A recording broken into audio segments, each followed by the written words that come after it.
Dame, ¿querés que vayamos poniendo, agregamos una más acá? Sí, por eso.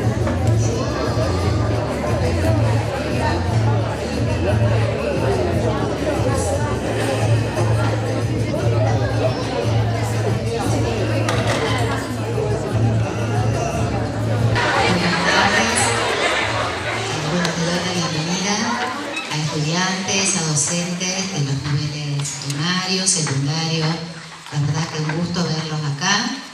Creo que esta convocatoria nos involucra a todos y hace que estemos en este horario todos atentos a la charla abierta por Malvinas por los pueblos y a la muestra fotográfica, como ustedes verán en los costaditos, una muestra fotográfica que proviene de la cartera nacional, que luego la directora del Ente Cultural Santafesino, la representante del Ente Cultural Santafesino nos va a explicar un poquitito el significado de esta muestra.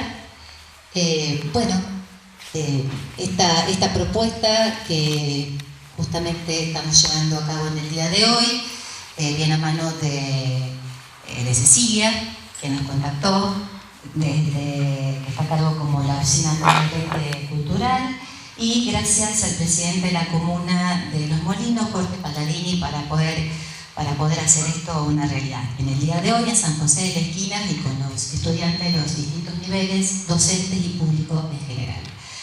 Bueno, para no demorar y hacer la charla menos y escuchar realmente a quienes tenemos que escuchar en el día de hoy, por el motivo que antes mencionamos, le damos la palabra a Claudia y bueno, después Ernesto, que es el disertante, digamos, y es egresado del Instituto Superior número 62, que es quien nos convoca, un instituto de nivel terciario, público, donde se dictan 4 carreras, siempre lo decimos, y es importante recordarlo durante todo el año. Acá se dictan las carreras de profesorado de educación secundaria en historia, profesorado de educación secundaria en geografía, la tecnicatura de analista funcional de sistemas informáticos y la tecnicatura de higiene y seguridad en el trabajo.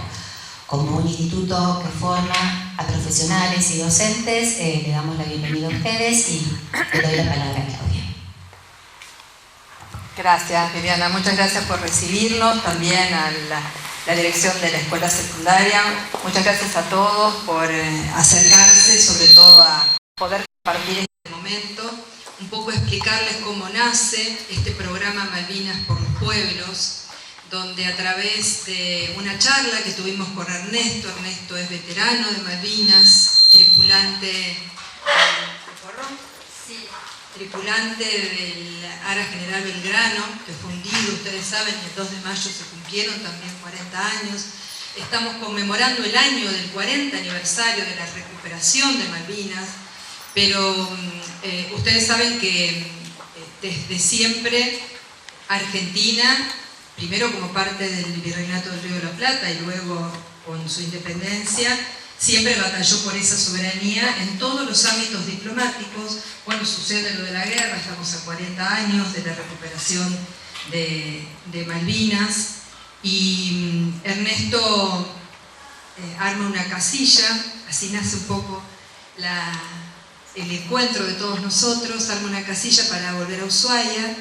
Esa casilla, un poco casi de turismo, él a veces lo cuenta, la hizo intervenir por un artista de Casilda, Damián Fortunacio, que hace una intervención tan hermosa, no está la casilla acá, pero la hacemos girar en algunos lugares, que va generando conmoción y en todo su paso en el camino hasta Ushuaia va teniendo una repercusión hasta nacional de lo que significaba para un veterano, un héroe de Malvinas, poder ir contagiando este fervor que tiene que siempre ser la continua defensa de nuestra soberanía sobre las Islas Malvinas.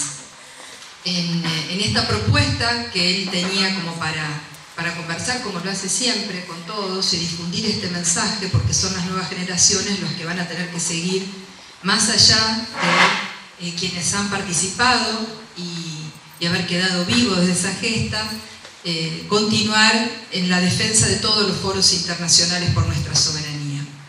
y le sumamos una muestra por gestión que hicimos desde el ente con la Secretaría Nacional de Malvinas, Antártida y Atlántico Sur, que depende del Ministerio de Relaciones Exteriores, y con su presidente, el secretario Carmona. Esta muestra que este año sale, este año junto con el Ministerio de Cultura de Nación, sale a recorrer el país. Esta muestra está cada 15 días en una provincia distinta, tiene material inédito, tiene fotos inéditas y recopila desde el inicio, ¿no? Desde aquella intervención francesa, inglesa y española, y luego cuando toma la Argentina y manda a Luis Bernet, los estudiantes conocerán, a poblar las islas con un criterio más allá de lo militar nada más, aunque hoy todavía subsistan las visiones geopolíticas, ¿no? Argentina poblaba Malvinas como parte de su territorio. Y muchas son las razones y los argumentos para hoy seguir batallando. Ustedes verán hoy, a 40 años de esa recuperación, cómo Argentina sigue llevando a los foros internacionales y le sigue pidiendo al Reino Unido que se siente para seguir negociando. Incluso en el interior del Reino Unido, la población, en todas las encuestas que se hacen, brega por esa soberanía argentina de las Malvinas, e incluso, sobre todo para los quienes están en el instituto, no en el profesorado, verán que argumentos que esgrime la OTAN con respecto a la guerra de Rusia contra Ucrania son los mismos que esgrime Argentina con respecto a las Islas Malvinas. Y ahí habría un doble estándar. ¿Cuánto tenemos para todavía poner sobre la mesa, más allá de todos los gritos banners? Ojalá la puedan recorrer y puedan charlar sobre eso, para poder sustentar este derecho que es una deuda histórica. Y también es una independencia geopolítica que Argentina tiene que dejarle a las nuevas generaciones. Esto es importante y quedamos en un compromiso con Viviana de poder traer otros disertantes, incluso el mismo director nacional, para poder charlar de estas cosas, porque Malvinas obviamente son argentinas, 40 años nos unen a esto, pero tenemos que seguir peleándola con todos los argumentos legítimos que tenemos sobre nuestras islas. La Comuna de Los Molinos, hoy está Jorge Paladini, se comprometió a poder imprimir la muestra para que esté todo el año en Santa Fe.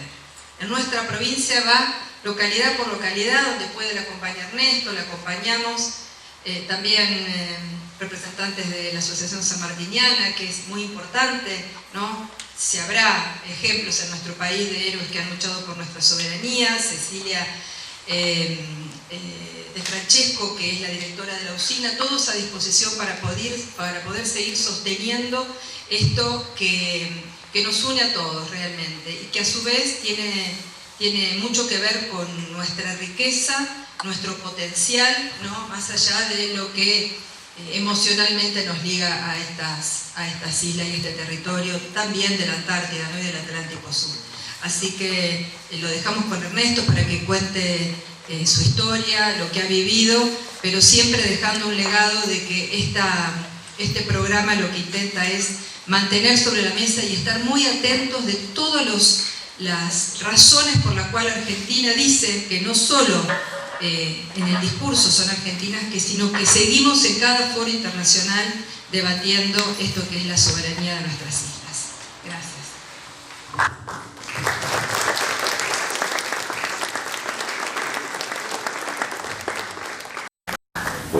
Bueno, buenas tardes. Bueno, como ya me presentaron, soy veterano de guerra, Ernesto Failo, profesor de historia, recibido acá en este instituto. Bueno, mi participación en la guerra, como bien dijeron, estuvo a bordo del crucero del General Belgrano. Si bien fue una acción de horas, ¿no es cierto?, pero que motivó y que tuvo una repercusión muy grande. Pero en la charla mía yo la empiezo contando un poco la historia de las Islas Malvinas, ¿no es cierto?, cómo fueron descubiertas, la posición. Nosotros podemos ver el mapa del sur de Argentina y vemos las Islas Malvinas, ¿no es cierto?, y tenemos que desde el Río Grande a las Malvinas son 705 kilómetros, que Inglaterra está a casi 16.000 kilómetros, ¿no es cierto? Y estas islas fueron descubiertas, fueron encontradas casi en forma fortuita, dos versiones hay. Lo que sí que eran de la flota de Magallanes, que andaba recorriendo el sur buscando un paso para llegar al Océano Pacífico, a las Indias, y uno de sus navíos, después de tanto tiempo estar navegando, decide desertar y irse, volverse a España, y en forma fortuita, ¿no es cierto?, lo encuentra en las islas. Esta es una de las versiones. La otra versión es que una gran tormenta, que también puede ser real, por las tormentas que se desatan en el sur, lo fue corriendo desde la costa del continente hacia el este, y cuando la tormenta paró, se encontraron que tenían tierra, en vez de mirar hacia el oeste, tenían tierra mirando hacia el este. La cuestión que entonces, desde ese momento, las islas comienzan a figurar en los mapas, ¿no es cierto?, en las cartas náuticas de esos navegantes. Pensemos también que esos navegantes, que a partir de eso, de la llegada de Colón en 1492 a América, se abre un nuevo mundo para los europeos, que hasta ese momento lo único conocido que tenían era Europa, Cercano Oriente y el norte de África. A partir de eso es como que se larga una carrera a conocer y a encontrar nuevas tierras, nuevos mares, nuevas tierras. Y el sur era un lugar muy interesante porque ahí se dedicaban a la caza de ballenas, a la caza de focas, de lobos marinos, ¿no es cierto?, por las pieles, por el aceite. Y las Islas Malvinas entonces era un lugar de refugio para muchos de estos buques, porque si bien se habían mejorado, se habían hecho ya buques más importantes, con más seguridad, más grandes, todavía seguían siendo de madera, tirados o movidos solamente por el viento, y las tormentas que había en el sur y los fuertes vientos que hay en el sur muchas veces le producían roturas, deterioros. Entonces necesitaban refugiarse en algún lugar para poder reparar, para hacer las reparaciones necesarias. Y las Islas Malvinas era un lugar interesante para eso, porque encontraba algunas bahías donde podía refugiarse de las tempestades. ¿Por qué nosotros lo reclamamos? ¿Por qué Argentina la reclama? Y hay dos posturas que son las básicas y son las que no hay refutación. Una es la cuestión natural, que la naturaleza, el capricho de la naturaleza. Cuando se separaron los continentes, el continente americano, queda esta porción, algo más de 202 islas principales y algo más de 200 islotes, y queda esta porción ahí dentro de la plataforma continental. Si en algún momento el nivel del mar bajaría a 200 metros, podríamos conectarnos por tierra, establecer una ruta y poder llegar a las islas caminando en auto. Es como si un brazo saliera por debajo del mar y aparecieron a esos 700 kilómetros y aparecen las Islas Malvinas. Contra eso no hay forma de decir que no pertenecen al continente. Y la otra cuestión es la cuestión histórica, que también está expresada y está en los documentos históricos, ¿no es cierto?, que son, primero, que pertenecían a España. Cuando en 1494 el Reino de España y el Reino de Portugal establecen el Tratado de Tordesillas, ese tratado de 360 leguas hacia el oeste de Cabo Verde, y esa línea imaginaria, todo lo que va a estar hacia el oeste va a pertenecer a España y todo lo que está hacia el este va a pertenecer a Portugal, y las islas quedan dentro del espacio territorial español. Y esos documentos están avalados por el Papa, ¿no?, las bulas papales, que eran los documentos que los reinos se comprometían a respetar, y siempre lo respetaron. Cuando Argentina se independiza en 1810, todos los territorios continentales e insulares pasan a formar parte del nuevo gobierno, el virreinato. del nuevo gobierno argentino. El triunvirato manda representantes a Europa a comunicar la independencia, y esa independencia es aceptada. Como es aceptado que todos esos territorios españoles pasen a formar parte de esta nueva nación. A partir de ahí, ¿no es cierto?, se establecen comunicaciones con las Islas Malvinas, van navegantes, como dije antes, algunos puertos se inician, algunos puertos, algunos asentamientos, ingleses, estadounidenses, franceses, pero Argentina siempre hizo los reclamos necesarios y esos países, esas naciones se retiraban. En 1830 no teníamos un gobierno nacional, sino que estaba Rosas, que era el gobernador de la provincia de Buenos Aires y que se ocupaba de los intereses en el exterior. Y va a nombrar a Vernet, un rico comerciante europeo, que se había llegado hasta Buenos Aires precisamente para establecer comercio, y rápidamente se había hecho de la élite de Buenos Aires, había conocido no solamente a los comerciantes más importantes, sino a los políticos más importantes, y entre ellos a Rosa, y Rosa le ofrece la gobernación de las Islas Malvinas. Vernet acepta porque lo ve como algo interesante y que puede ser de ganar mucho dinero, y allá se fue en 1930 con su familia, se instala en las islas, va a establecer un puerto, nace una hija de él ahí, Malvina Vernet,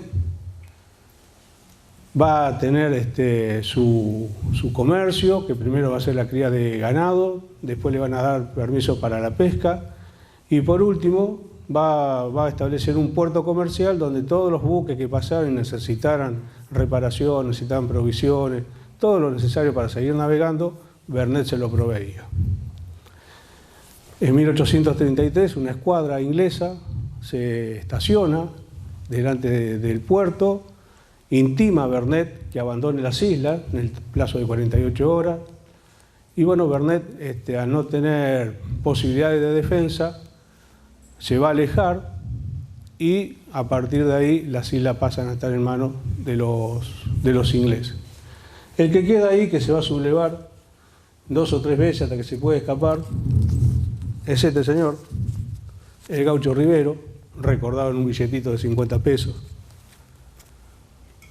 Este hombre va a ser el último criollo que va a estar allá defendiendo las Islas Malvinas.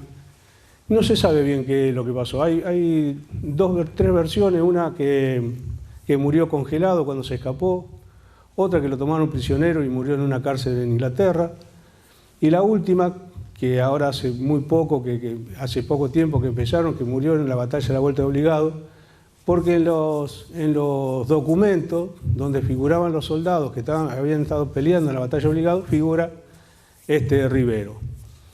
Sea cual sea las versiones, todavía no tenemos a ciencia cierta, ¿no es cierto?, los autores, los que escriben, no se ponen de acuerdo de la suerte corrida por Rivero.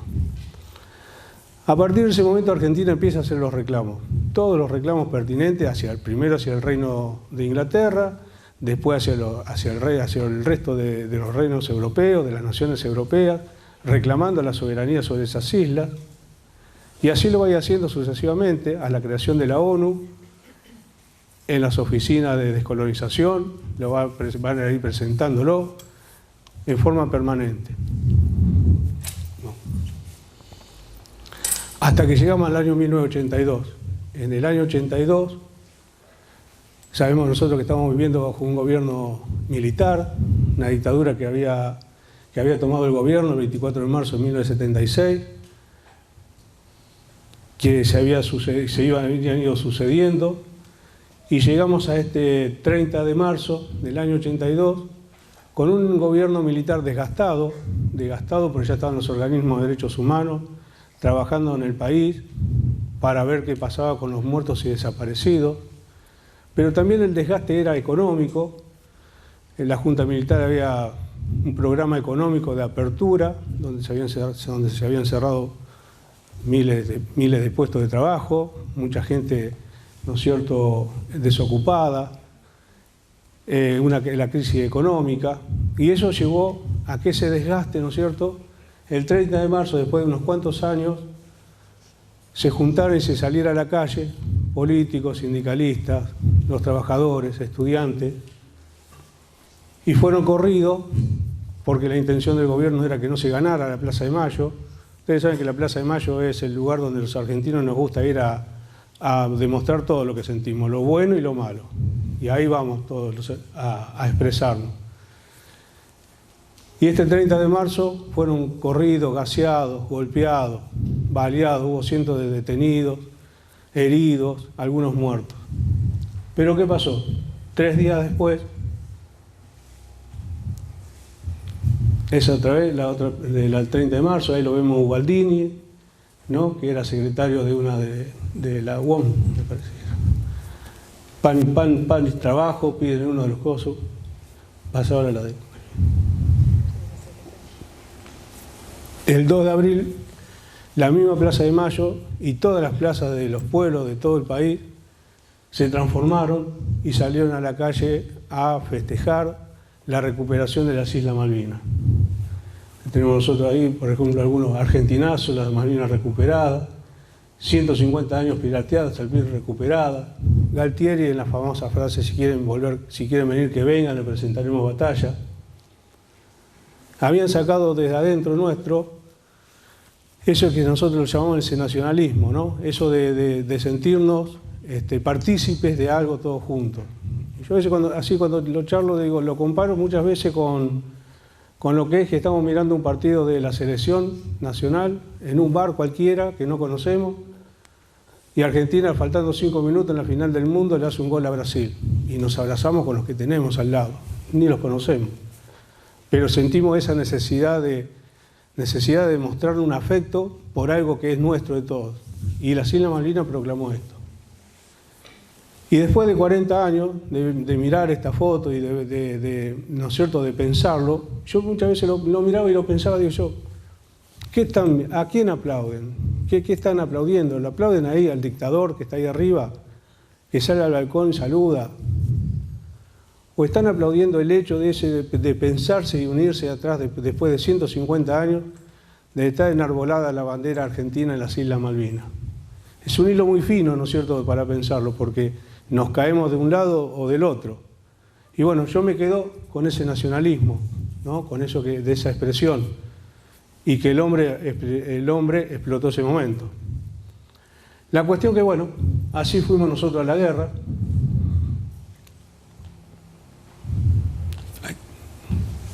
La anterior, volvete para atrás. Así nosotros fuimos yendo a la gente. Después del 2 de abril que se recuperan las Islas Malvinas, nadie sabe qué es lo que va a pasar. Ni siquiera el mismísimo gobierno sabía qué iba a hacer Inglaterra. Pero Inglaterra estaba pasando también por una situación económica también muy parecida a la Argentina. Margaret Thatcher no estaba gozando de sus mejores momentos políticos. ¿Por qué? Porque ella también le llevaba adelante una política de apertura y había privatizado lo que para ellos es el carbón, las minas de carbón, lo más importante que tienen, y había miles y miles de despidos, ¿no es cierto?, que habían quedado todos sin trabajo. Y entonces esto de la guerra también le fue funcional a ella. Es como también unir detrás de un mismo objetivo a todo el reino. Acá este es uno de los aviones que está llevando a los soldados a las islas. Fíjense en que acá no hay ninguna cara de preocupación, es más, todos salimos contentos. En el país había miles de ofrecimientos voluntarios para ir a pelear a las Malvinas, todos querían estar en las Islas Malvinas. Se hacían programas de televisión para ayudar a los soldados, para mandar mercadería, para juntar dinero, programas que duraban 24 horas. Esta es una de las fotos cuando estamos allá en la isla, ya esperando, ya se hacen las primeras trincheras, los diarios que llegan. Los diarios ustedes van a ver, a medida que yo me fui pasando, bueno, esta basta pirata, si nos atacan se van a la lona. O sea, todos anuncios titulares, ¿no es cierto?, así grandilocuentes, porque había que mantener la moral alta de la tropa que estaba en las islas, pero también la moral alta de los ciudadanos argentinos, ¿no? Que ese 2 de abril y esa Plaza de Mayo que se había colmado no queden solamente en eso, sino que teníamos que seguir en esa exaltación. ¿Dónde me encontraba yo el 2 de mayo de 1982? Yo ya estaba acá, a bordo del crucero Ara General Belgrano. El crucero General Belgrano es un buque de guerra de la Segunda Guerra Mundial, de 185 metros de largo, con un desplazamiento de 13.000 toneladas, fuertemente artillado, tenía 5 torres, de 3 cañones de 6 pulgadas cada uno en la proa, en la parte de delante del buque, 2 torres de 3 cañones de 6 pulgadas cada uno en la popa, en la parte de atrás, 3 cañones de 5 pulgadas en cada una de las bandas, y una serie, un montón de cañones y ametralladoras antiaéreas, y se le habían también aplicado, se le habían puesto misiles para defensa antiaérea, que lo hacía un buque temible. Era viejo, pero era temible, porque tenía un alcance de sus cañones de hasta 28 kilómetros, tiraba detrás del horizonte. Para eso nosotros llevamos un helicóptero a bordo, y ese helicóptero se elevaba y pasaba las coordenadas para que los tiros, ¿no es cierto?, los que manejaban los cañones tuvieran tiros acertados, y había ganado varios premios el crucero General Belgrano en estos ejercicios que se hacían con otras naciones. Yo llegué al crucero General Belgrano, yo era un estudiante, tenía 15 años, estaba en tercer año acá, en la escuela técnica, acá en San José de la Esquina, y en ese momento pasaban las escuelas de las distintas Fuerzas Armadas, promocionando las carreras militares, ¿no es cierto? Y bueno, pasaron acá por la escuela y nos hablaron, nos juntaron así a todos los adolescentes y nos contaron, nos pasaron algunas fotos, nos mostraban algún video y realmente me entusiasmó, me gustó mucho ver navegar a los buques, me gustó mucho el mar, pero también me llamó la atención que nos empezaban a pagar a partir del primer día que ingresamos, nos estaban pagando un sueldo y bueno, también me pareció una forma de ayudar económicamente a mi familia.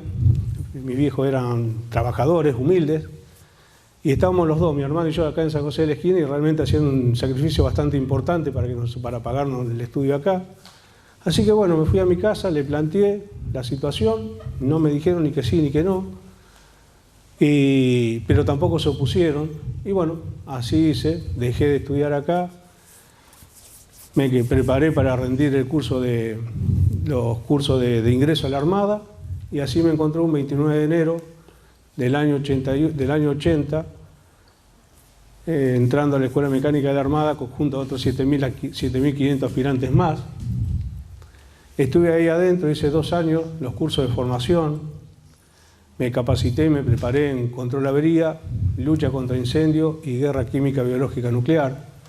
Los control de avería somos los que nosotros hacemos las reparaciones dentro del buque, los que tratamos de mantenerlo a flote, pintura, soldadura, todo lo que sea parte de electricidad, parte de plomería, o sea, hacemos todas las reparaciones.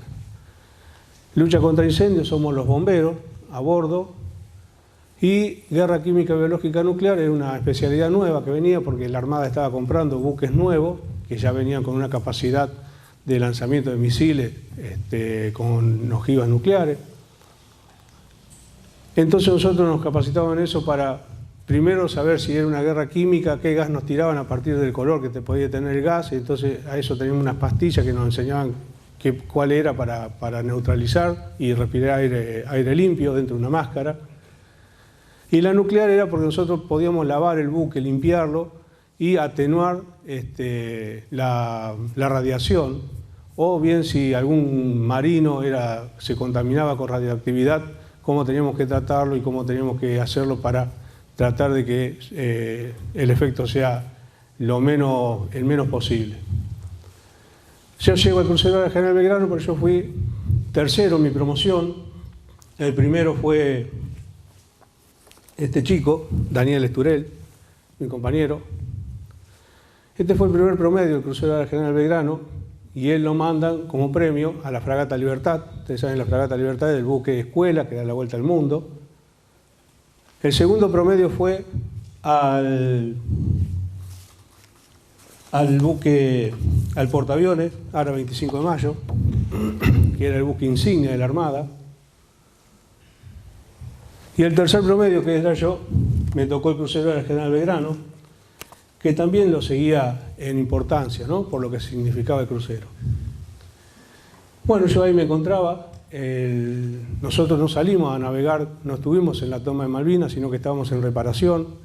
Estábamos reparando precisamente la cubierta de vuelo, se habían cambiado muchas de las maderas, ¿no es cierto?, que se fueron rompiendo. También el ascensor, donde se subía y se bajaba el helicóptero. O sea que nosotros recién salimos hacia el sur el 16 de abril, hicimos una práctica de tiro en Islas de los Estados, se calibraron los cañones, se cambió la munición que no servía, y llegamos a Ushuaia el día 24 de abril, estuvimos ahí hasta el día 26, y ahí en Ushuaia es donde yo tomo conciencia de que las cosas no van a ser tanto como nosotros pensábamos, porque íbamos ahí contentos, con mucha alegría, porque íbamos a participar de lo que fue la recuperación de las islas, pero ahí me hacen firmar mi seguro de vida, y cuando me hacen firmar el seguro de vida digo, bueno, entonces esto es cierto que acá es muy probable que no podamos volver con vivos. Y bueno, hago el seguro de vida a nombre de mi mamá, le mando una carta también, donde le cuento dónde estábamos, le pongo que estaba bien, que no se preocupen, que no pasaba nada, que estábamos navegando y que seguramente en pocos días más íbamos a estar de regreso, que estaba en Ushuaia, que, bueno, una serie de cosas le contaba. Esa carta está, mi mamá la tenía guardada, esa carta la abrieron y lo único que dejaron era que estaba bien, que no se preocupe, que estábamos todos contentos. O sea que también tacharon un montón de cosas donde yo ponía el lugar donde estábamos, la fecha, ¿no es cierto? El 26 de abril zarpamos, nos fuimos al sur, nos íbamos a nuestra zona de combate, iba a ser de tarea, iba a ser al sur de las Islas Malvinas, al este de las Islas de los Estados. Ahí estábamos también con otros 3 buques más 4. Este es el buque tanque Rosales. Esta es la maniobra de abastecimiento que nosotros hicimos el día 1 de mayo. Una maniobra que es de mucha precisión porque se ponen los 2 buques, uno a la par del otro, a la misma velocidad. Entonces se pasan las mangueras de combustible y se empieza a bombear combustible a los tanques del otro buque. Eso lo hicimos el 1 de mayo. Y los otros 2 buques que venían con nosotros era el destructor Buchar y el destructor Piedrabuena. También 2 buques de la Armada Argentina, pero de guerra, pero de menor poderío de fuego. Y el otro que nosotros teníamos, el otro que estaba también ahí, era el Aviso Gurruchaga. El Aviso Gurruchaga era un buque de apoyo logístico. Hacía unos días que habíamos tenido una operación de peritonitis a bordo del crucero, y primero se lo operó y después, una vez que estuvo el operado bien, se lo trasladó al continente por el Aviso Gurruchaga. Bueno, yo estaba ese 2 de mayo, estaba cubriendo guardia. Mi guardia era de 12 del mediodía a 4 de la tarde. Estaba en la estación 1 de control avería, que estaba en el comedor del buque. En el buque hay 5 estaciones distribuidas estratégicamente de control avería, y la estación 1 está en el centro del buque, que es el comedor. Ahí estaba yo con los auriculares. De las otras 4 estaciones me pasaban las novedades que tenían y yo se las retransmitía a mi jefe, y él evaluaba lo que yo le decía y me decía qué tenía que decirle a cada una de las estaciones. Cuando de pronto sentí una terrible explosión y al instante otra que me tiran al suelo y una onda expansiva muy fuerte, muchísimo calor. Una onda expansiva, se lo comparo cuando ustedes vieron que se agachan y abren el horno de la cocina y le viene ese golpe de calor así encima. Bueno, eso es una onda expansiva. Una onda expansiva de calor, un calor que te viene, un aire caliente que te viene así. Pero esto multipliquémoslo a 1500, 2000 grados, que es la temperatura que se desarrolló cuando pega el torpedo y explota. Y esa temperatura se fue corriendo por todos los compartimentos del buque y todo lo que fue encontrando a su paso hasta que se fue alejando lo fue quemando todo. Juntó cubierta y techo, de 5 cubiertas. Yo me salgo en ese momento porque a mí me pega en la espalda. Yo estoy sobre la banda de estribor y el torpedo pega en la banda de babor. Si yo me pongo en la popa del buque, estribor es mi izquierda, babor es mi derecha. Yo estaba hacia la derecha del buque. Me levanto como puedo, una vez que pasa esa onda expansiva, ya estaba todo a oscura. ya se sentía el humo, el incendio, ¿no es cierto?, ese humo penetrante, pintura quemada. Salgo caminando por donde me parece que puedo tener la puerta más cercana. En el camino me choco a alguien que me dice que lo ayude porque estaba quemado. Lo cargo como puedo. Voy subiendo, yo estoy en la segunda cubierta. Cubierta principal, primera cubierta, un piso abajo, segunda cubierta, segundo piso abajo. Voy subiendo las escaleras. Cuando salgo arriba lo miro, está así, la onda de expansión lo había agarrado bien de frente, le había quemado toda la cara, el pelo, parte del pelo. Me pregunta si está muy quemado y le digo que un poco de flequillo y la ceja. Me pide que le mire la muñeca porque le ardían, le dolía la muñeca. Entonces le miro, tenía un reloj con malla metálica, lo cual la temperatura había sido tan grande que se le había pegado a la muñeca. Entonces se lo saco con mucho cuidado. Y ya vienen los enfermeros y se lo llevan a la estación de enfermería. Pasa otro.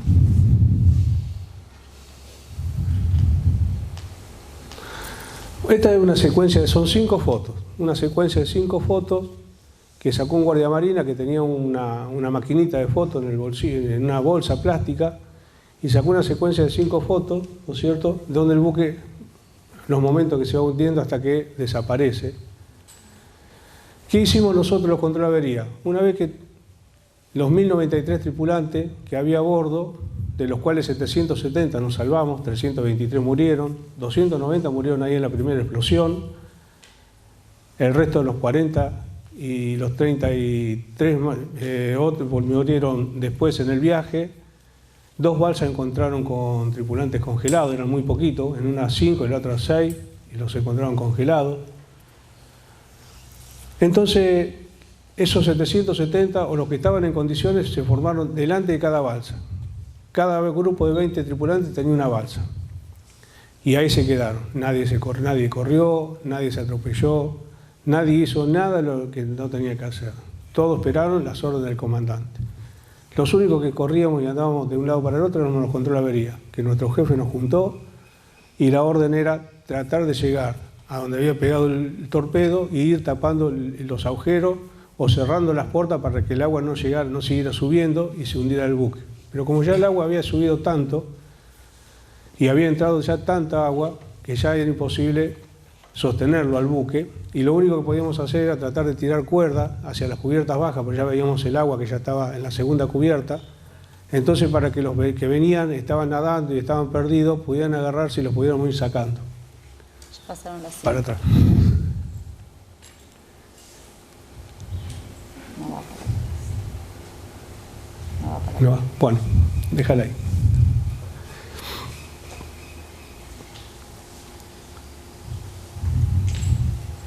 Bueno, esa es una, ya el buque ya casi se da una vuelta campana. Una vuelta campana quiere decir que todo lo que está debajo del agua queda hacia afuera.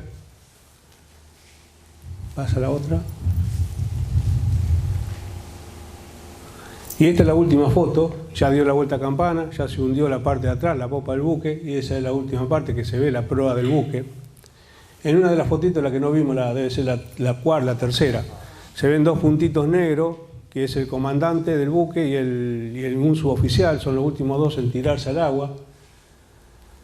Ahí están, esos son esos 2 puntitos que se ven allá arriba. Es el comandante y un suboficial. El comandante iba a cumplir con su deber de comandante, se iba a hundir con su buque, ¿no?, que es lo que expresa la ley del mar. Pero este suboficial lo fue a buscar cuando lo vio ahí arriba, lo fue a buscar y lo obliga a tirarse, porque si no le dice que se va a quedar junto con él, se van a hundir juntos. Y bueno, el hombre se tiran los dos para que no quede ya más vida, ¿no es cierto?, que se perdiera más vida. Vas. Pasala. Bueno, esta es la carta náutica. Acá muestra el lugar donde está hundido, la cuenca de los Yaganes. Esta acá. Ahí está, 4.300 metros de profundidad del crucero Canal Belgrano. Un lugar que es muy difícil de poder llegar y de poder... Hubo un año que estuvo la National Geographic tratando de poder localizarlo, pero por los temporales y por cómo es la zona no pudieron llegar. Pásate. Bueno, a las 5 de la tarde nos quedamos nosotros solos, ¿no? En nuestras balsas. En mi balsa éramos 32, yo pasé 30 horas en esa balsa, 32 porque no pudimos sostener de 20 tripulantes por balsa, porque había muchas balsas que una vez que se tiraban al agua se iban contra los hierros retorcidos de la proa y se pinchaban, otras balsas que no se inflaban correctamente. La cuestión que nos tuvimos que ir cambiando de balsa, y yo me tiré por la primera que me pasó, porque yo cuando me tiré ya el agua estaba casi 50 centímetros de la cubierta principal, o sea que la que pasó por ahí adelante me tiré, ni sé cuál en cuál. Y bueno, pasé 30 horas ahí arriba, pasamos esa noche una tormenta terrible, vamos a ver si vemos el videito. Al video hoy. Una tormenta terrible con viento huracanado de más de 100 kilómetros, con olas de hasta 13 metros. Y eso se movía, de goma se movía y nos tiraba hacia arriba y de ahí ya caíamos y se achicaba y se estiraba. Y yo fui sentado. Esto es para que ustedes vean.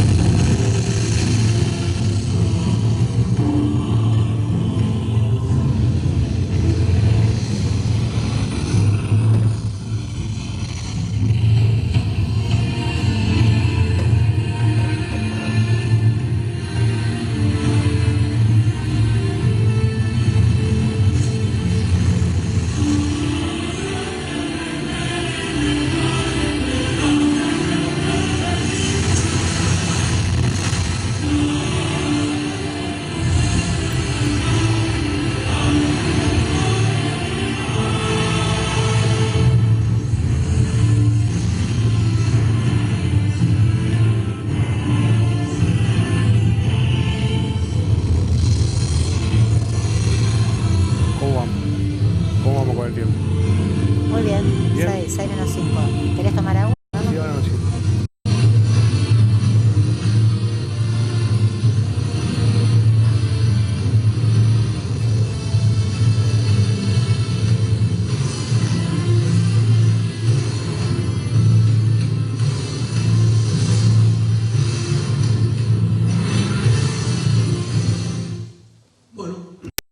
Bueno, es una tormenta parecida a la que pasamos nosotros. Y para que tengan una idea de esto es lo que le hace a un barco y nosotros estamos arriba de esas balsas. Vamos a ver, esas son las balsas. Las balsas adentro vienen con un bolsón, con unos elementos de supervivencia. Viene con agua potable, parches por si se pincha la balsa, luces de bengala, medicamentos, gasas, crema para quemadura, pedazos de soga, o sea, una serie de elementos que hacen para la supervivencia de 20 náufragos por una semana. ¿Por qué esto así? Porque, por ejemplo, nosotros en el buque no pasamos nunca ni hambre ni frío. Nosotros íbamos, la mayoría dentro del buque. En el buque tenía 8 calderas, y eso es todo de chapa, o sea que la temperatura adentro hacía más vale calor. Tal es así que yo, por ejemplo, iba con esta así, una ropa, una remera y una chaquetilla arriba, chaqueta de trabajo, así tipo ropa de ombú, una cosa así, no teníamos otra cosa. Con esto me salté a la balsa y me tuve que sacar los zapatos también porque para no pinchar la balsa, estábamos descalzos. ¿Qué hacíamos dentro de la balsa nosotros? Y bueno, tratábamos de mantenernos despiertos. La consigna era mantenernos despiertos para no morirnos congelados, porque el frío que hacía era terrible. Pero no lo puedo significar yo el frío que hace, porque es imposible poder descifrar el frío que teníamos. Estábamos casi congelados. Pero bueno, contábamos qué íbamos a hacer, estábamos muy enojados porque nos habían hundido el barco, entonces queríamos llegar a la base y que nos dieran un buque nuevo para volver al teatro de operaciones, lo primero que pensábamos todos. Contábamos qué íbamos a hacer, qué queríamos comer, que nos prepararan nuestras madres cuando llegaran, madres o esposas, los que estaban ahí. Cuando llegábamos a tierra firme y estuviéramos en nuestras casas, yo quería comer milanesa con papas fritas, otros querían comer asado. Rezamos muchos Padre Nuestro y Ave María, porque el dicho es cierto, nadie cree en nada hasta que el buque se hunde y el avión se empieza a caer. Ahí nos empezamos a acordar de alguien que nos ayude a salir de ahí. Prometí que iba a ser muy bueno, que nunca iba a hacer ninguna macana. Y bueno, acá ando. La cuestión era mantenernos despiertos, así estuvimos hasta el otro día, que a las 10 de la mañana se sintió el motor de un avión y entonces nos asomamos y un avión dio 2 vueltas sobre... Pensamos que estábamos solos porque nosotros no veíamos otra balsa. Esas olas así nos subían allá arriba y veíamos agua y cuando bajaba la ola seguíamos viendo agua. No veíamos si teníamos otra balsa alrededor nuestro. Tiramos las luces de bengala, las luces de humo y el avión movió la sala en señal de que no habías visto. Entonces ya es como que estábamos más contentos y estábamos ya más expectantes. Y recién a las 2:30 de la tarde vimos en el horizonte el humo de una chimenea, de un buque. Entonces, bueno, ya sabíamos que nos estaban rescatando, nos estaban buscando y nos iban a rescatar. A mí me rescata el aviso Gurruchaga. El aviso pasa la otra, ahí está. El aviso Gurruchaga, ese buque yo le dije más chico, que era apoyo logístico, y se va haciendo una maniobra, ustedes ven ahí como el buque, ahí no, déjalo. El buque se acerca a la balsa, le tiran una soga, que la atamos en la balsa, entonces nos acercamos y cuando la balsa sube por la ola, nos tirábamos a una soga que estaba en el costado del buque y ahí subíamos 1 o 2 pasos y de arriba nos agarraban y nos sacaban. Bueno, a mí me tiré, el agua me llevó hasta por acá, la ola, quedé ahí entumecido, duro, me subieron de arriba, ahí arriba nos sacaban toda la ropa mojada, nos pegaban un baño de agua caliente como para recuperar un poco la temperatura, nos daban un caldo caliente y bueno, después ya nos distribuíamos dentro de cualquier compartimiento que tuviéramos lugar porque el buque es muy chico, no tenía capacidad porque fue el que más náufragos rescató, más de 200 náufragos, 270 náufragos rescató. En la balsa también hacíamos algunas cuestiones, había unas bolsas de nylon dentro de los elementos de supervivencia, entonces por ahí orinábamos, ¿no? Y nos apoyábamos esa bolsita con orina así, que está a la temperatura corporal, unos 36 grados aproximadamente, entonces nos apoyábamos así como para sentir algo de calor. Pero como este movimiento también te produce náusea, también se vomitaba dentro de la misma bolsita y también nos apoyábamos eso para sentir algo de calor, algo de calor. Bueno, así estuvimos navegando nosotros, el aviso Gurruchaga navegó hasta el día 5, que llegamos a la base naval de Ushuaia. Así llegamos nosotros, bajábamos del buque que nos había traído, fíjense que lo que yo le digo la ropa, no había ropa arriba para todo, entonces algunos vienen con los pies envueltos en toalla, como podían. Ese día 5 se empiezan a conocer los primeros sobrevivientes con nombre y apellido. Hasta ese momento nadie sabía nada, ni siquiera acá en el continente sabía qué había pasado con el crucero General Belgrano. Yo llego acá, nos pasamos una revisación médica, nos dan ropa seca y limpia, subimos a aviones y nos traen nuevamente a Bahía Blanca, a la base naval de Puerto Belgrano. Ahí pasa una revisación médica, nuevamente, una entrevista con un psicólogo, y de ahí me dan 15 días de licencia y me vengo a Chabás, que era donde yo estuve. Estuve mis 15 días de licencia allá. Acá volví pensando que me iban a dar una nueva unidad de combate, pero no, me destinaron a Buenos Aires, al edificio Libertad, comando en jefe de la Armada, ahí al piso 12, y ahí estuve durante 2 años más, hasta el año 84, donde en octubre del 84 pedí la baja y me vine, dejé la Armada y me vine a la vida civil. ¿Cómo se enteraron en mi casa? Ese mismo día 2 de mayo, porque si bien nosotros las noticias que había en Argentina eran noticias que estaban sesgadas por la Junta Militar y no había libertad de prensa, porque se pasaba lo que ellos querían, pero la prensa extranjera, yo como antes comenté también, que cada uno pasa lo que le conviene, pero la prensa extranjera se hizo eco rápidamente del hundimiento del crucero General Belgrano y lo retransmitió, y eso llegó también acá a la Argentina. Y Crónica puso a las 12 de la noche una placa donde decía que el crucero General Belgrano había sido atacado, pero no puso hundido, sino que navegaba por sus propios medios a la base naval de Ushuaia. Mis padres tenían un comedor, ahí en Chabás, estaban cenando ya para retirarse, y mi mamá ahí se desmayó. No se supo nada, nadie sabía nada. Tal es así que este diario es un diario del día 3 de mayo, y acá dice que el crucero fue atacado, pero que navega, la Armada concurre en su ayuda, pero que va navegando por sus propios medios hacia Ushuaia. Esto del día 3 y nosotros ya hacía casi 24 horas que estábamos hundidos. Y recién el día 5 a la tarde empiezan a poner placas de televisión con números que era de la base naval de Puerto Belgrano. Mi papá ahí en Chaval, nosotros no teníamos teléfono, va hasta el almacén de un vecino, le pide si puede usar el teléfono. Chaval era una localidad muy chica, entonces nosotros nos conocíamos todos. Y le dice que sí, y empieza a marcar el número. Bueno, hago así porque es el teléfono que se discaba. Y en una de las veces que discó se equivoca un número y lo atienden. Y entonces dice, si habla con la base naval de Puerto Belgrano, le dice que no, que está hablando con una casa en Punta Alta. Y le dice, pregunta qué necesita. Entonces él dice, mira, necesito saber noticias de mi hijo, que era tripulante del crucero Belgrano, y no sabemos nada, y han puesto estos números de teléfono. Este señor le dice, bueno, mire, yo soy de Punta Alta, anote bien mi número y llámeme dentro de una hora. Yo me cruzo a la base y averiguo por su hijo. Y la base naval de Puerto Belgrano y Punta Alta están enfrente. O sea, Punta Alta nace por la base naval. Cruzar la calle, salir del puesto de guardia de la base, cruzar la calle y está en la ciudad de Punta Alta. Es una ciudad que de militares retirados, de militares hay barrios de militares, o sea que es prácticamente una ciudad de militares. A la hora mi papá llama y este señor le dice que yo ya había cruzado la revisación médica y que ya me estaba yendo a mi casa. O sea que recién el día 5, a las 8 o 9 de la noche, ellos supieron que estaba bien.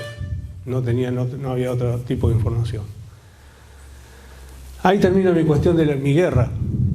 Ahí terminó la guerra para mí. Yo estuve en el edificio Libertad.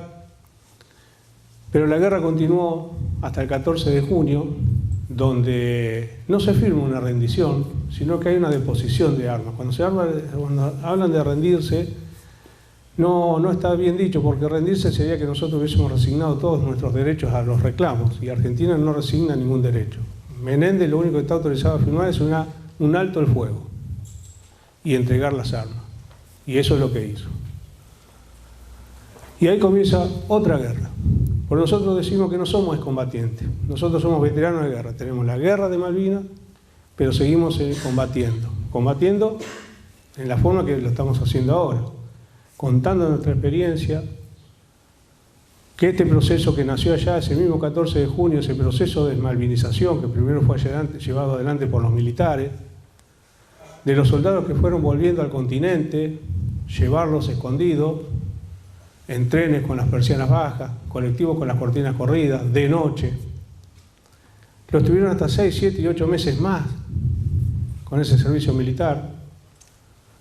Y ahí empezó un proceso de lavado de cerebro, donde todo lo que había pasado en las islas murió en las islas.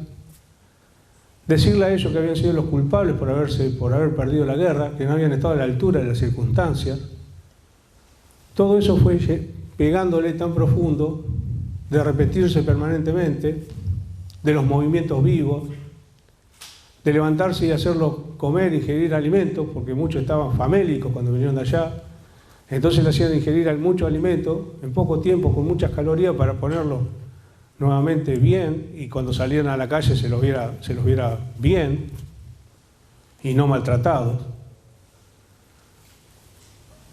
Y el gobierno de Raúl Alfonsín, que fue un gobierno débil en cuestiones, ¿no es cierto?, con los militares, porque tenía cada oficina que había, todavía recordemos que había sido un gobierno cívico-militar, y cada oficina que iba abriendo se encontraba que había todavía personal que había sido puesto por los militares. Entonces no podía ser una reivindicación de la guerra de Malvinas para los soldados, sino que hubiese sido tomado como una reivindicación a las cúpulas militares. Y se acuerdan que yo antes les dije, esa línea muy delgada entre el festejo a la acción que llevó adelante un militar o lo que nosotros pensamos que es el sentimiento que llevamos dentro después de 150 años. Entonces esa confusión, que ya Alfonsín tuvo sus serios problemas en su momento con los militares, con los cara pintadas. Los veteranos, ¿qué le pasó a los soldados? Empezaron a juntarse. empezaron a juntarse porque no conseguían trabajo. Éramos los loquitos de la guerra, haciendo, ¿no es cierto?, comparándonos con esas películas de Vietnam, donde los veteranos de Vietnam por ahí agarraban un arma y salían a matar gente. Entonces nadie quería darle un trabajo porque tenían miedo que nos pasara lo mismo. Empezaron a tener las mismas necesidades todos, trabajo, salud, los heridos que no tenían ningún tipo de atención. Una vez que terminó el servicio militar, los largaron a la calle y arreglate como pueda. Entonces empezaron a juntarse y empezaron a hacer las primeras agrupaciones, las primeras asociaciones de veteranos de guerra que iban a reflejarse y a hacerse oír a todos los lugares públicos que pudieran ir, casas de gobierno, el Congreso, las municipalidades. Y yo, estando en la Armada, estando dentro de la institución, tampoco la pasé bien, porque ese proceso de malvinización, de olvido, también estuvo dentro de las Fuerzas Armadas. Porque todos los que no fueron a la guerra no nos querían reconocer a nosotros como veteranos de guerra, porque no querían que fuéramos veteranos algo más que ellos. Entonces yo, por ejemplo, cuando llegué al edificio Libertad, los zapatos que me habían dado a mí en Punta Alta, la bolsa de equipo que me dieron todo nuevo, no había zapatos 42, me dieron como un 47, y me dijeron, cuando llegás allá a tu nuevo destino, anda el pañuelo que te lo cambian. Y bueno, tenía unos mocasines negros y entré al edificio Libertad en mocasines negros. Entro al edificio Libertad, me cruzo un guardia marina de frente, lo saludo, señor, buen día. Cuando hago 3 metros me dice, cabo, preséntese. Me presento, me dice, ¿por qué viene con zapatos que no corresponden al equipo? Y le comento la situación. Tiene 5 días de arresto. Así me recibieron y así me tuvieron durante 2 años. Pedí no menos de 10 veces que me enviaran nuevamente a Puerto Belgrano porque no era mi lugar. Yo no ingresé a la Armada para estar en el piso 12 anotando quién entraba y quién salía, sino entré a la Armada para estar navegando. Como no me lo dieron, entonces yo en octubre del 84 me vine de baja. En el año 92 va a ser el gobierno de Menem que nos va a reconocer como veteranos de guerra y ahí el Congreso nos va a dar esta medalla. Esta medalla la tenemos todos los veteranos de guerra. Una medalla que nos dio el Congreso de la Nación. Y nos dan algunas otras cosas también. Por ejemplo, nos van a dar la mutual PAMI, que donde podemos conseguir un trabajo en público, ¿no es cierto?, en organismos públicos, vamos a tener prioridad para ingresar, siempre y cuando sean las competencias, ¿no es cierto? Gracias.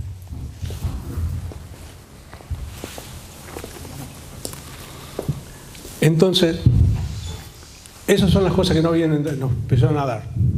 Pero bueno, pero no teníamos todo solucionado. No estaba todo solucionado, porque nosotros ahora mismo, en el PAMI todavía no saben cómo nos tienen que tratar. Tal es así que nosotros el 16 de marzo hicimos una movilización al PAMI en Buenos Aires, y ¿saben cómo nos recibieron? Ahora, 16 de años, a palo, gaseados. ¿Y saben con qué íbamos nosotros? Con la bandera argentina, cantando el himno nacional y la marcha de las Malvinas. A viejos de 58 años para arriba. No había gente joven, no había banderas políticas, no había nada. Entonces todavía hoy a 40 años nos siguen pasando esas cosas y nos siguen faltando cosas. El gobierno del Dr. Menem estableció una relación con los ingleses, relaciones carnales. Y por poquito no fueron carnales, por poquito.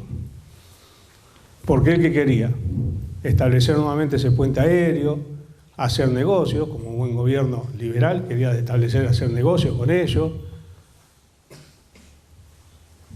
El gobierno de la Rúa no tuvo una actividad en los foros internacionales muy grande, pero tenía muchos problemas internos, la grave crisis económica. Entonces lo único que hacen es, esa vez al año, que se hacen esas posturas en la oficina de descolonización, y no más que eso.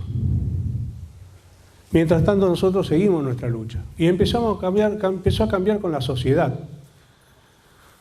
Una vez que nosotros empezamos a mostrarnos, y que empezamos a poder contar lo que nos pasó y lo que pasamos en las islas, porque piensen ustedes que lo que pasó allá en las islas es muy difícil contarlo. Primero porque nosotros fuimos allá a pelear por la patria, por Dios, por nuestra familia. ¿Y saben por quién terminamos peleando? Por nuestras vidas. Porque o lo matás o te mata. Y el ser humano no está preparado para quitar vida. Pero nosotros nacemos para dar vida. Entonces es muy difícil después volver acá al continente con eso que vos mataste gente. O tenés a tu compañero herido que se está muriendo y el último alito de preguntar por la mamá. Decir, tráeme a mi mamá. ¿Cómo sacamos eso de la cabeza? Es imposible. Este chico que yo salvé estuvo 9 años sin contar absolutamente nada. Después de 9 años empezó a contar qué le había pasado. Bueno, cuando me pudo localizar después de 30 años, 35 años, me dijo, me mentiste. No estaba quemado un poquito el flequillo y la ceja. Estaba todo quemado. Tuve 1 año en cámara séptica, me dijo. Pequeña mentira me mandaste. Bueno, digo, ¿qué te iba a decir ahí? En esa circunstancia. Fue en el gobierno del doctor Kirchner quien nos dio las reivindicaciones más favorables para los veteranos de guerra. Por ejemplo, hay un decreto en el PAMI de un seguimiento integral, donde cada veterano de guerra tiene que tener un seguimiento integral, que no se cumple, o se cumple en algunos lugares. En los lugares alejados, donde no hay buena comunicación o hay pocas oficinas del PAMI, no se cumple. Y eso es lo que nosotros fuimos a reclamar. Y en el plano internacional también ellos tuvieron mucho movimiento. En cada oficina, en cada organismo, como lo dijo la licenciada, que se pudieron presentar, pusieron la bandera de las Malvinas como un estandarte de lucha. Pero también porque es su programa y es su política extranjera hacia el exterior, ¿no? Ir contra los intereses imperialistas, contra las grandes potencias que están subyugando a las naciones menos pudientes o las naciones tercermundistas. Y el gobierno de Cristina Fernández, lo mismo. Y nosotros también logramos las mayores reivindicaciones con ellos. Y bueno, llegamos acá a estos 40 años, con muchas cosas también, con muchas deudas pendientes, pero nosotros también somos agradecidos a todos ustedes, a toda la gente que nos reciben y vamos. Y ese agradecimiento no solamente salimos a contar nuestra experiencia, salimos. Este es el comandante del crucero, Héctor Elías Bonzo. Este señor se encargó de mantener la unidad del buque mientras estuvo vivo. Él nos convocaba todos los años, el 2 de mayo, donde nos juntábamos todos. Entonces teníamos nuestro acto oficial, después hacía una misa en la capilla Estela Maris, la que está en retiro ahí a la par del edificio Libertad, y hacía un almuerzo de camaradería. Mientras estuvo ahí, que yo les contaba que muchos soldados no tenían para trabajo ni tenían para comer, él escribe este libro, 1093 tripulantes, y este libro, las regalías de este libro, él la usaba para ayudar a los muchachos que iban a pedirle que no tenían para comer.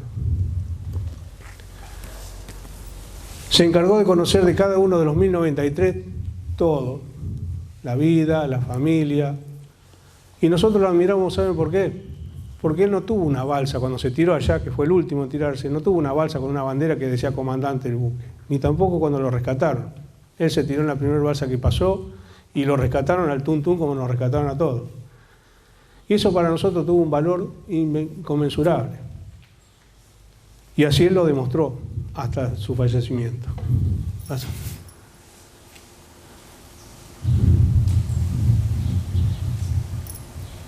Bueno, este es el lema del buque, dice a pique antes que rendir el pabellón, almirante Brown, que lo cumplimos.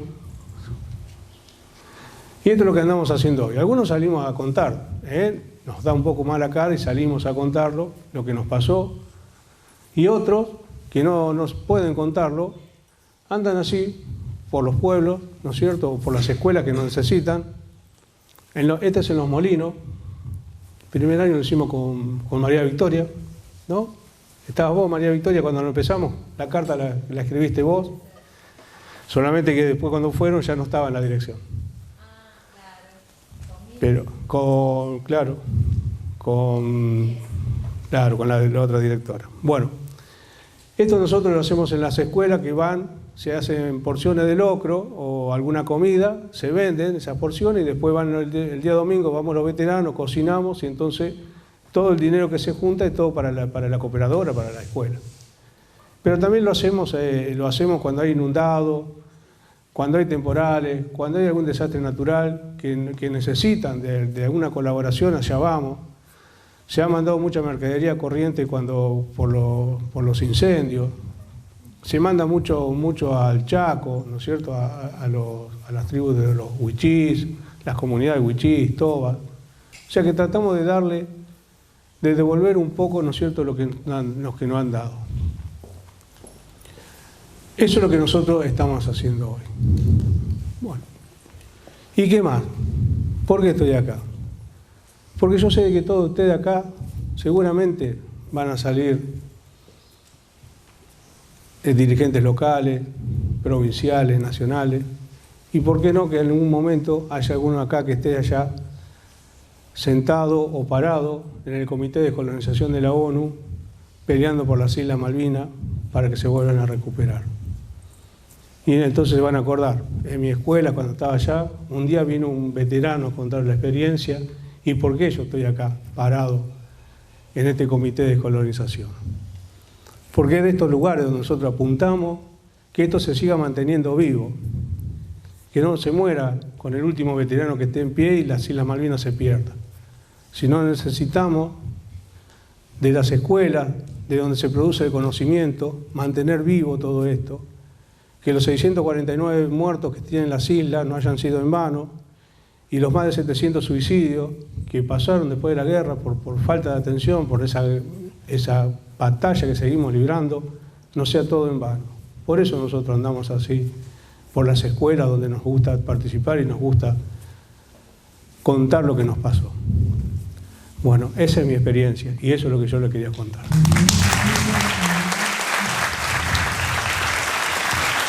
Bien. Un placer escucharte.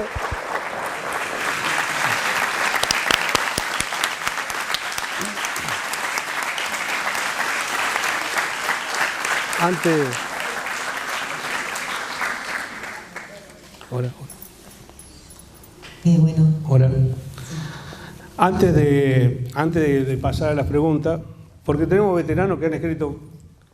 A ver, yo antes les conté que soy profesor de historia porque mi intención era escribir un libro con mi experiencia. Entonces tenía un negocio en Casilda, ahí en la esquina de Mitre y Antelchieri, ¿te acordás, Vivi? En Mitre y Antelchieri, y contándole a ella, a las profes que iban ahí todas las tardes, mi intención era escribir un libro. No tenía ni idea de cómo empezar.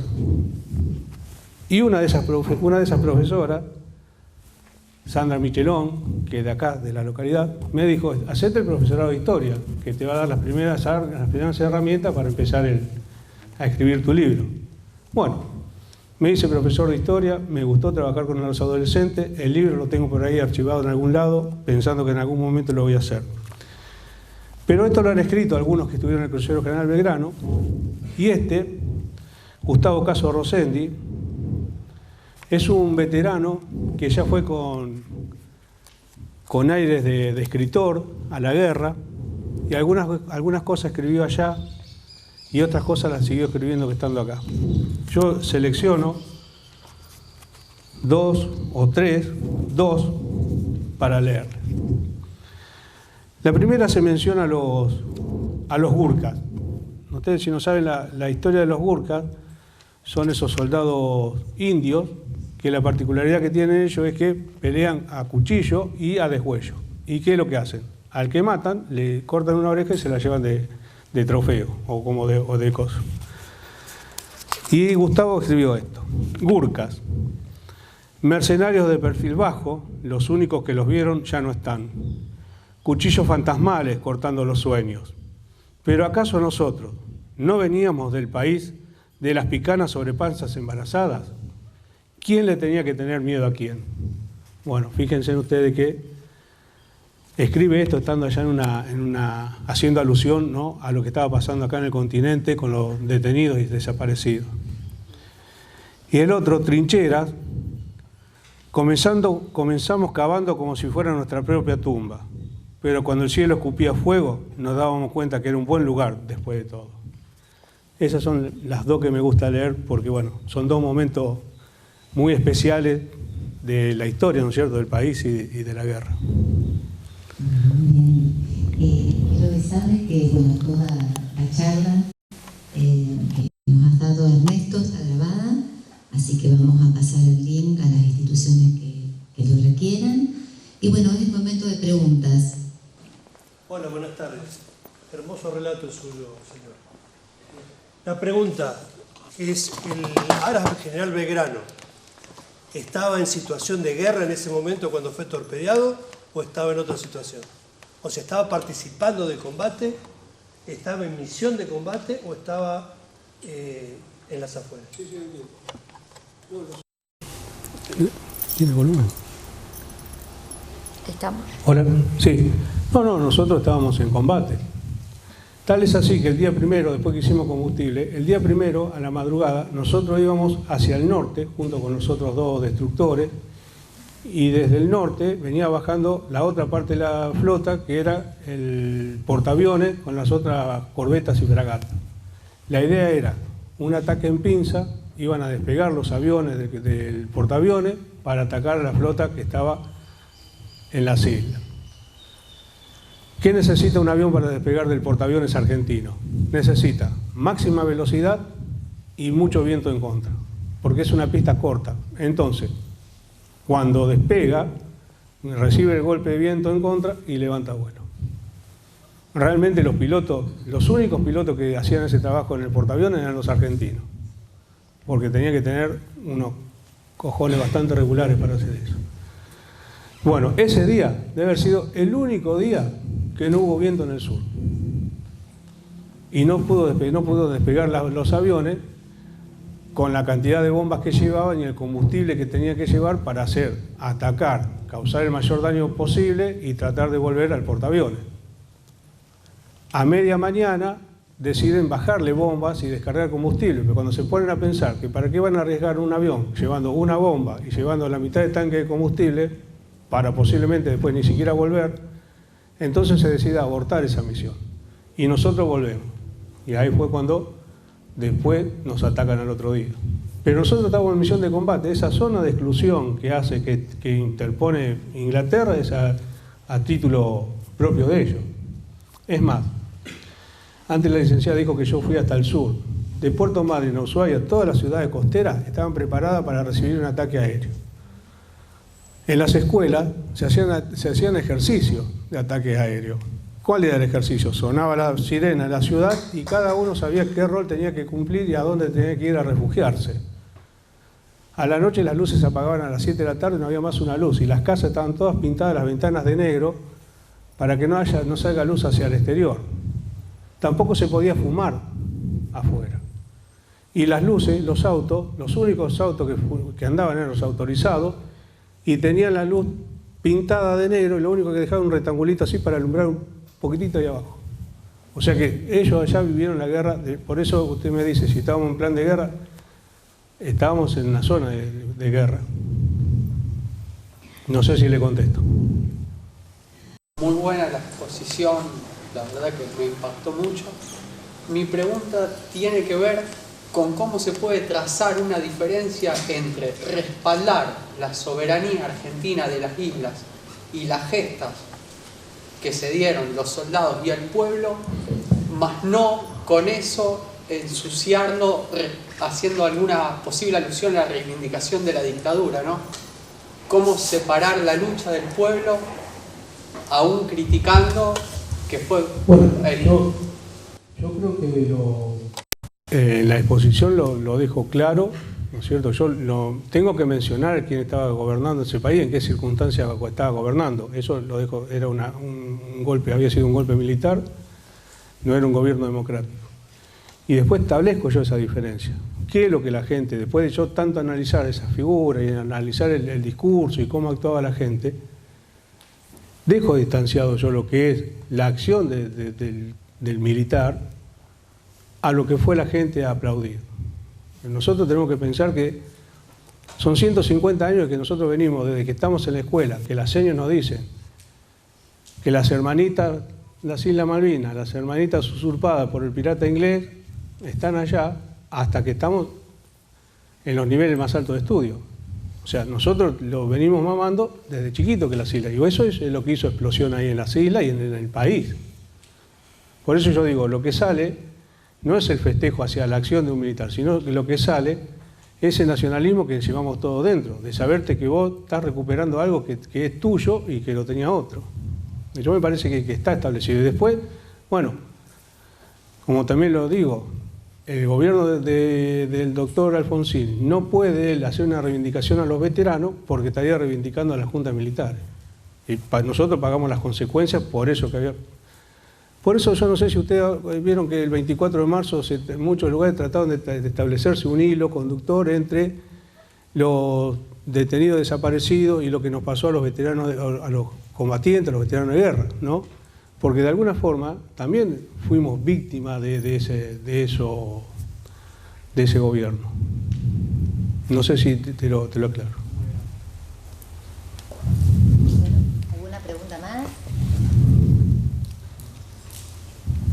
Yo me acuerdo, va la pregunta, tenía 12 años en su momento el tema de la guerra y estaba la cuestión de nos hacían, enviamos chocolate, con cartas, con por eso cartas. me hiciste emocionar un montón. Sí, nosotros escribíamos en San José de la esquina y enviábamos, porque se juntaban justamente todos los dulces para los soldados, nuestros soldados. Bueno, ¿en algún momento lo recibieron? Bueno, ¿saben? Mira, el veterano de Casilda, Fernández, él agarra un chocolate y adentro decía que era para el soldado argentino. ¿Qué pasaba con todo eso que mandó? Mucho llegó a la isla y estuvieron en los galpones. No se distribuía, porque una vez que los ingleses establecieron la cabeza de playa y empezaron a avanzar en las islas, se cortaron los medios de comunicación. Los helicópteros que podían llevar la mercadería desde el aeropuerto a los distintos lugares fueron bombardeados y fueron derribados. Y acá en Palomar, en la base aérea del Palomar, en Buenos Aires, quedaron galpones llenos con toda esa mercadería. Porque los aviones no llevaban la mercadería esa, sino que llevaban insumos médicos, balas, o sea, llevaban lo primero, lo esencial que era para la guerra. Tampoco podían ir con la carga máxima, los Hércules, porque tenían que ir volando casi a ras del agua y sorteando los ataques que podían venir de los ingleses. Por eso también hubo tanta desnutrición. ¿Y por qué? Porque la consigna y la orden fue que no se tenía que tocarle nada a los ingleses. No se podía tocarle ni una gallina. Por eso Fernández, cuando él habla de los estaqueamientos y de cómo a él lo castigan porque se robó o se tomó un paquete de masita y un coso con dulce de leche. Y otro porque mataron una oveja. Porque estaban pasados de hambre, si ya no les llegaba más comida. Eso también pasó con la mercadería y con las cosas. Priorizaba la guerra, los insumos de la guerra. Y sí. Yo me acuerdo, Viviana es más o menos de mi edad, y yo me acuerdo que las abuelas tejían medias. Claro, medias, las bufandas. Nosotros en la escuela juntábamos moneda por moneda, a la edad de ustedes, todos estos chiquitos. De celeste. Y juntábamos, ¿Cómo y anda? comprábamos chocolate en el recreo para poder mandar. Masitas. Masitas, sí, un montón de cosas. Sí. Pero bueno, eso fue lo que pasó. Vení, una delgadita. Vos, vení, sentate. Sentate acá. Pon el pie acá. Pon acá. Ahí está, y el otro también. Ahí está, agárrate así. Ahí está. Así estuve 30 horas yo en la balsa. Así. Bueno, anda, ya está preparada para un naufragio. Dijo usted que trabajaba en cabinas de comunicación. ¿Había más de una cabina o era solo la suya? Bueno, yo estaba en la estación 1 de control de avería, que ahí estaba el jefe de los control de avería. Y había 4 estaciones más de control de avería, distribuidas en partes estratégicas del buque, que cada estación de control de avería tiene un telefonista, que es el que recibe lo que le está pasando, ese me lo pasa a mí, yo retramito me dan lo que tienen que hacer y así una sucesión de pasar las noticias, ¿no es cierto? Los partes de lo que estaba pasando en el momento. Cada 5 estaciones de control de avería, 5 con un telefonista. Al fallecimiento del general del barco, Sí. ¿se siguen juntando todos los 2 de mayo, todos los sobrevivientes? Sí, no todos, porque es como que nos falta quien fuera nuestro comandante, pero por ejemplo ahora el 2 de mayo, todos los 2 de mayo nos juntamos en la base naval de Puerto Belgrano, ahí donde tenía su atracadero natural el crucero. Y bueno, este año también fuimos, lógicamente que ya no somos más de 170, sino que han ido falleciendo, ¿cierto? Causas naturales, pero muchos, fuimos más de 200 esta vez los que estábamos allá. Sí, nos juntamos. Y tenemos nuestro grupo de WhatsApp, de veteranos, de tripulantes del crucero. Sí, nos seguimos comunicando y seguimos estando. Con respecto a la supervivencia, usted contó que cuando atacan el buque, algunas balsas no podían inflarse o que había cierto problema en eso. ¿Ustedes ya sabían que el buque no estaba preparado para la supervivencia en el agua? No. No, las balsas reciben una inspección anual, donde se las abre, se las infla y se ve que esté todo en orden. Y se vuelven a enrollar y se guardan en unos, como un tambor de 200 litros, de 2 partes, ahí adentro van. Que son esos los blancos. Ustedes si van al puerto van a ver como unos tambores blancos que tienen a la parte de los buques. Bueno, ahí adentro está la balsa. La balsa está atada con una soga al buque. Eso se tira al agua, la soga pega un golpe y se acciona un botellón de aire comprimido y eso arma la balsa. Algunas balsas, evidentemente, no estaban, había pasado un tiempo y no se inflaron bien o se inflaron parcialmente. Otras se pincharon contra los hierros retorcidos, donde había pegado el torpedo, principalmente en la parte de adelante, que cortó 25 metros de frente, entonces pasaban por ahí y se pinchaban. Pero nosotros nos salvamos 770 en esas condiciones que estaba ahí, porque realmente estábamos preparados para eso. Por eso yo te dije, he destacado en las marinas del mundo que nos hayamos podido salvar 770. Pensando también que estas balsas son de la Segunda Guerra Mundial, que en la Segunda Guerra Mundial la guerra naval se libró en los mares tropicales, no acá en el sur. ¿Me entendés? Entonces, nos salvamos porque hacíamos muchísimos ejercicios de zafarrancho de combate, zafarrancho de abandono del buque. Cada uno tenía, no es que cada uno iba a ir a la balsa que le gustaba, sino que cada uno tenía una balsa asignada. Que después, como me pasó a mí, me tuve que tirar en la que pasó por ahí adelante, una cuestión del momento, ¿no es cierto? En relación un poquito a lo que te preguntaba Gastón, en primer término, la relación, por ejemplo, de los tripulantes o de algunos de los soldados con la cúpula militar o con algunos sectores más jerárquicos que estaban en la guerra, digamos, ¿ustedes los veían? ¿Era tirante? Bueno. ¿Existía esa relación? Eso es una cosa. Y después, sobre lo que comentaba Liliana del tema de los suministros. Tengo una estudiante en metodología de la investigación que uno de los temas que había tirado para trabajar, para investigar era eso. Digamos, cómo se había perdido toda esa cuestión de recolección de la sociedad argentina y no llegaba a Malvinas y por qué. ¿Habrá algún tipo de bibliografía específica o de documentación como para recuperar eso? Bueno, la primera pregunta te contesto. La relación que existía. En un buque es como una escuela. Cada uno tiene un rol que cumplir. Si cada uno cumple su rol, la escuela funciona. El buque, salvando la distancia que nosotros estábamos, en alta mar. Y ahí no tenés posibilidad de equivocarte, porque el buque se hunde. Entonces, la relación que nosotros teníamos con los oficiales, salvo que alguien se mande una macana, pero si no, cada uno. Entonces, la relación que teníamos nosotros con los oficiales era esa, de respeto mutuo, y cada uno cumplía con su trabajo.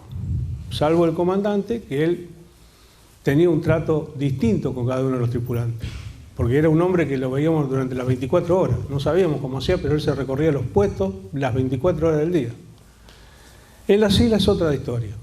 En las islas sí persistió esto de los oficiales. ¿Por qué? Porque todavía se sigue teniendo en cuenta el estilo de guerra romano, y el que llevó adelante San Martín. ¿Cuál es? La oficialidad en la colina y la tropa allá abajo, la lucha cuerpo a cuerpo. Porque tropa se consigue, oficiales que manden no. Por eso se resguardaban a los oficiales. Pero ¿qué pasaba? Entonces, eso sucedió mucho en el ejército, que tiene ese estilo. Si vos hablas con los infantes de marina y le hablas mal a un infante de tu jefe, te matan, porque adelante de ellos iban los oficiales. Entonces, en cada lugar es un... Vos fíjate que este muchacho Fernández, que te digo yo de Casilda, hay un oficial, lo entierra, le hace cavar un pozo y lo mete parado durante 24 horas. ¿Entendés? Tipo, no estaban bien alimentados, estaban bombardeados de la pista, estaba bombardeada durante 48 horas, sentí explosiones y explosiones y explosiones al lado tuyo. Y te castiga, no estuvieron a la altura de esas circunstancias. Lo castiga por haberse agarrado un paquete de masita y un pote de dulce de leche. Y el otro porque mató una oveja. Todavía nosotros a 40 años, y yo en el barco, yo tenía 18, iba a cumplir 18 años. Yo era casi más chico, clase 73, era la misma clase que los soldados conscriptos. Yo estaba haciendo la carrera militar por una cuestión que yo les conté, una cuestión que me pareció fantástico, ganar plata. Ahora, yo me sentía un par de ellos, no era un superior. Pero yo trabajaba a la par de ellos, comíamos en el mismo comedor, dormíamos en el mismo sollado, en la misma habitación. ¿Me entendés? Esas son cosas muy distintas las que han pasado a uno y lo que pasaron a otro. Nunca vamos a terminar, porque yo te digo, nosotros éramos 30 en la balsa, 32 en la balsa, y son 32 historias distintas que te van a contar. Porque hay una percepción distinta de cada uno. Y 770 relatos distintos de los 770 sobrevivientes. Por eso, ¿viste? Fue cuestión del momento donde estuvo. ¿Qué sé yo? ¿Viste? Son esas cuestiones que todavía no terminan de conocerse. Porque recién ahora están hablando. Todavía yo tengo mis dos compañeros acá en Chavás, compañeros del pueblo. Uno no habla directamente. Y el otro empieza a contar que fue embarcado en el Cabo San Antonio, el buque de desembarco, y cuenta hasta que se tiró a la playa. Y ahí se angustió y no cuenta más nada. Y lo otro que vos me preguntabas, yo creo que habría que preguntar en el Centro de Veteranos de Rosario, que ahí hay mucha bibliografía, y ellos reciben mucho, de muchos autores que escriben sobre la guerra, y posiblemente ellos tengan ahí algún libro, ¿no es cierto?, algo que mencione qué pasó con todo esto. Yo te digo que lo que quedaba acá, que estaba en el Palomar, una vez que terminó la guerra desapareció. Nadie sabe qué fue de eso. Lo vendieron, se lo llevaron, ¿viste? Pero bueno, eso es lo que yo te puedo decir así de lo que han comentado. Yo soy de Chavás y siempre tengo la misma edad que los chicos, de los veteranos de guerra. Cuando Ernesto habla de la persona que no habla y que ahora empieza a decir algo, bueno, compartimos la escuela primaria.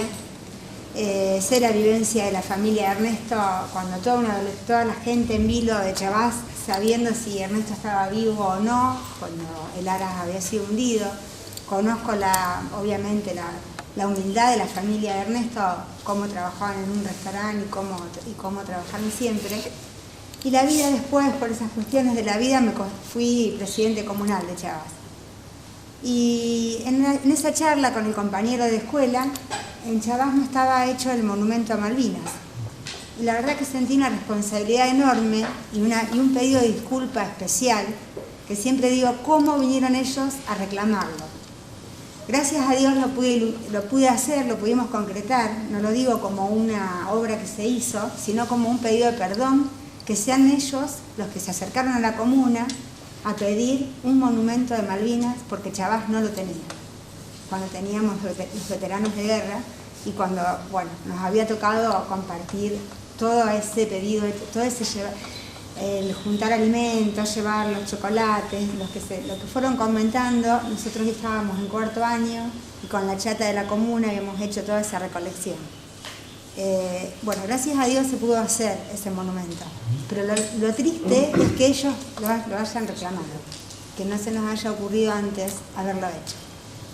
Pero bueno, Lo mismo está en San José de la Esquina. Tenemos un lugar donde ir el 2 de abril. Bueno, pero es un poco vos contás como sociedad ese reconocimiento de que no tienen que pedirlo ellos, sino que, y lo digo por los chicos de las generaciones venideras, de que el reclamo es muy válido.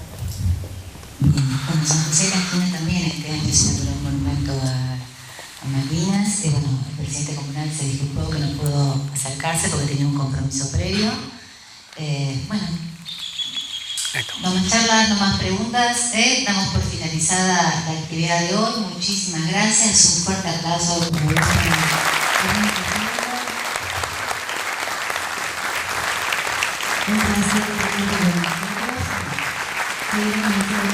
sí, seguramente.